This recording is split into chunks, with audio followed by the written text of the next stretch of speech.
Thiruvananthapuram BJP പിടിക്കും. അതിനുള്ള എല്ലാ സഹായവും കടകംപള്ളി ബി.ജെ.പിക്ക് ചെയ്തു കൊടുക്കും. ഈ ഒരു ആരോപണവുമായി രംഗത്ത് വന്നിരിക്കുന്നത് CPM-ന്റെ ലോക്കൽ കമ്മിറ്റി അംഗമായിട്ടുള്ള ആനി അശോകാണ്. യഥാർത്ഥത്തിൽ ഇപ്പോൾ CPM ബി.ജെ.പി തമ്മിലുള്ള സഖ്യമുണ്ട് എന്ന് പലപ്പോഴും പുറത്ത് പരസ്യമായ രഹസ്യം അല്ലെങ്കിൽ രഹസ്യമായ പരസ്യമാണെന്ന് പറയുമ്പോൾ പോലും അതൊക്കെ പുറത്ത് തെളിഞ്ഞുകൊണ്ടിരിക്കുകയാണ്. ഇപ്പോൾ ആനി അശോകനെ പറ്റി നമ്മൾ നോക്കിക്കഴിഞ്ഞാൽ ആനി അശോകൻ അവിടുത്തെ CPM-ന്റെ നിലവിലത്തെ ലോക്കൽ കമ്മിറ്റി അംഗമാണ്. അതുകൂടാതെ അവര് ചെമ്പഴന്തി വാർഡിൽ നിന്ന് അല്ലെങ്കിൽ ചെമ്പഴന്തിയിലെ പഞ്ചായത്ത് പ്രസിഡന്റ് ആയിരുന്നു. അപ്പൊ പഞ്ചായത്ത് പ്രസിഡന്റ് ആയിട്ടുള്ള ഒരാളാണ് ഈ ഒരു ആരോപണം ഉന്നയിക്കുന്നത്. അവര് പറയുന്നത് കാര്യമുണ്ട്. ഇപ്പൊ നമ്മൾ നോക്കിക്കഴിഞ്ഞാല് കഴിഞ്ഞ തവണ ചെമ്പഴന്തി വാർഡിൽ ആരും തന്നെ അറിയാത്ത ഒരാളെയാണ് സ്ഥാനാർത്ഥിയാക്കിയത്. അന്ന് നേതാക്കളെല്ലാം എതിർത്തു. ചെമ്പഴന്തിയിലെ പൗടിക്കോണത്തും സമാനമായ സാഹചര്യമാണ്. അവിടെയും സ്ഥാനാർത്ഥികൾക്കെതിരെ എതിർപ്പുണ്ടായിരുന്നു. അങ്ങനെ ഒരു കുറച്ച് ലിസ്റ്റുകൾ പറയുന്നുണ്ട്. അത്തരത്തില് കുറെ സ്ഥലങ്ങളിൽ ഈ കടകംപള്ളി സുരേന്ദ്രന്റെ പ്രഖ്യാപനം അനുസരിച്ച് ആരും അറിയാത്ത കുറച്ച് സ്ഥാനാർത്ഥികളെ അവിടെ നിർത്തിയിരുന്നു. പക്ഷെ നിയമസഭാ തെരഞ്ഞെടുപ്പ് വരുമ്പോഴത്തേക്കും ആ ബൂത്തുകളിലെല്ലാം കടകംപള്ളിക്ക് നല്ല രീതിയിലുള്ള ഭൂരിപക്ഷമാണ്. അപ്പം ഇവിടെ എല്ലാം ഭരിക്കുന്നത് BJP ആണ്.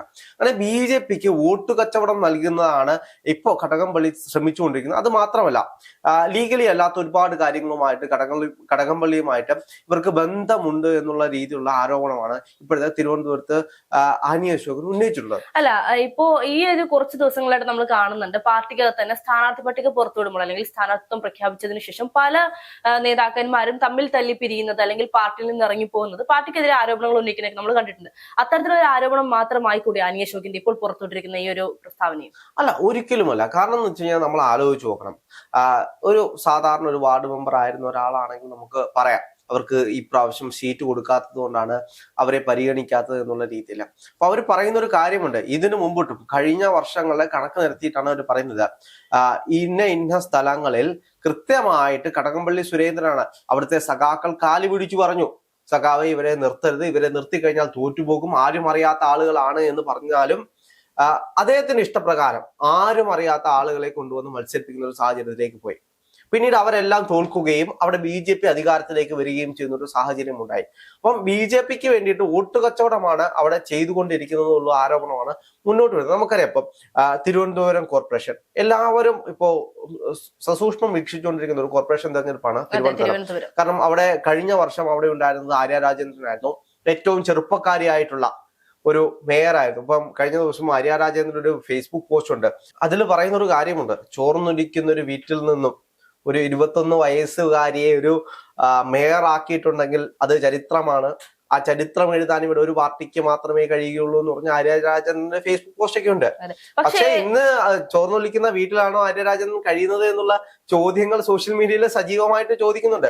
അതിനേക്കാളുപരി ഈ പറയുന്ന ആര്യരാജേന്ദ്രൻ ഇത്തവണ എന്തുകൊണ്ട് തദ്ദേശത്തിൽ സീറ്റ് കൊടുത്തില്ല എന്നൊരു ചോദ്യം കൂടിയുണ്ട്. അതിന് നിയമസഭയിലേക്ക് കൊടുക്കാൻ വേണ്ടിയാണ് എന്നൊക്കെ വാർത്തകൾ വരുന്നുണ്ടെങ്കിലും അതിന് എത്രത്തോളം യാഥാർത്ഥ്യമുണ്ട് എന്നുള്ളത് അത് മാത്രമല്ല, ആര്യരാജൻ ഇന്ന സമയത്ത് ആര്യരാജനെതിരെ വന്നിട്ടുള്ള ഒരുപാട് അഴിമതിയുടെ ആരോപണങ്ങളുണ്ട്. അപ്പം അവസാനമായിട്ട് ഉണ്ടായിരുന്ന മറ്റേ കുളത്തിന്റെ ഒരു വിഷയം വരെ 1.5 കോടി രൂപ ചെലവാക്കി ഒരു കുളം നവീകരിക്കുന്ന ഇതൊക്കെ നമ്മൾ കണ്ടു.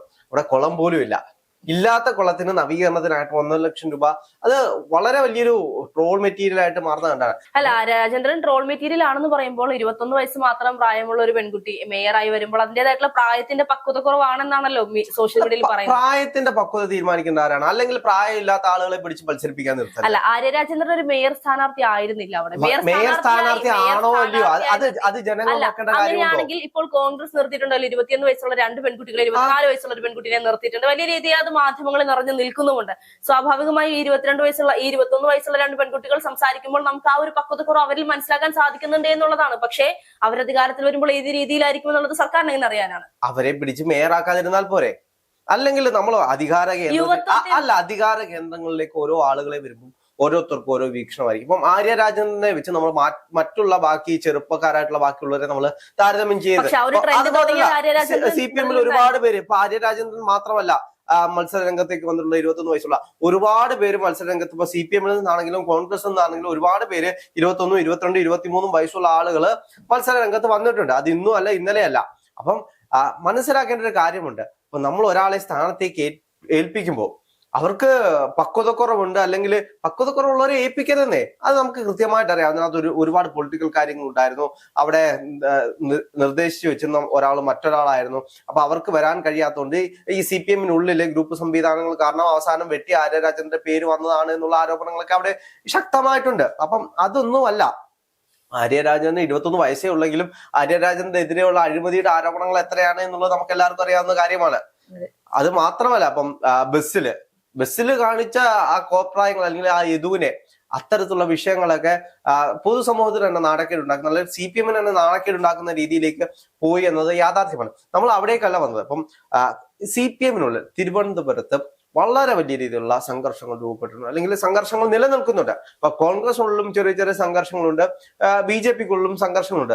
പക്ഷേ CPM-നുള്ളിൽ ശക്തമായിക്കൊണ്ടിരിക്കുകയാണ്, അതായത് രൂക്ഷമായിക്കൊണ്ടിരിക്കുകയാണ്. നമ്മൾ ഉദ്ദേശിക്കുന്നതിനും അപ്പുറത്തേക്ക് ഈ CPM-നെ സംബന്ധിച്ച് നമുക്കറിയാം, എത്രയൊക്കെ പ്രശ്നങ്ങളുണ്ടെങ്കിലും എന്തൊക്കെ ഉണ്ടെങ്കിലും പാർട്ടിക്ക് പുറത്തേക്ക്, പാർട്ടി ഫോറത്തിന് പുറത്തേക്ക് നിന്നിട്ട് ഇത്തരത്തിൽ വരുന്ന ഒരു സാഹചര്യം CPM-ൽ നമ്മൾ ഇന്നേ വരെ കണ്ടിട്ടില്ല. അതിന് വിപരീതമായിട്ട് ഓരോ ഇടങ്ങളിൽ നിന്നും നമുക്ക് വരുന്ന വാർത്തകൾ നോക്കിക്കഴിഞ്ഞാൽ CPM-ൽ വലിയ രീതിയിലുള്ള സംഘർഷങ്ങൾ രൂപപ്പെട്ടിട്ടുണ്ട്, അല്ലെങ്കിൽ അസ്വാരസ്യങ്ങൾ അവിടെ രൂപപ്പെട്ടിട്ടുണ്ട്. അതാണ് അതിന്റെ ഒരു യാഥാർത്ഥ്യം. അപ്പൊ അതുകൊണ്ട് തന്നെയാണ് ഒരു വിമത സ്ഥാനാർത്ഥി CPM-ൽ നിന്നും വരിക. ആദ്യത്തെ, ഇപ്പൊ എനിക്ക് തോന്നുന്നു തിരുവനന്തപുരത്ത് മത്സരം നിശ്ചയിച്ചുള്ള ആദ്യത്തെ വിമത സ്ഥാനാർത്ഥിയാണ് ആനി അശോകൻ. അപ്പൊ അത്തരത്തിലുള്ള സാഹചര്യത്തിലൂടെയാണ് നമ്മൾ മുന്നോട്ട് പോകുന്നത്, അല്ലെങ്കിൽ CPM മുന്നോട്ട് പോയിക്കൊണ്ടിരിക്കുന്നത്. അപ്പം ഇത് CPM-ന് വലിയൊരു ബാധ്യതയാവാൻ സാധ്യതയുണ്ട്. അത് സാധാരണപ്പെട്ട ഒരാളല്ല പറഞ്ഞത്.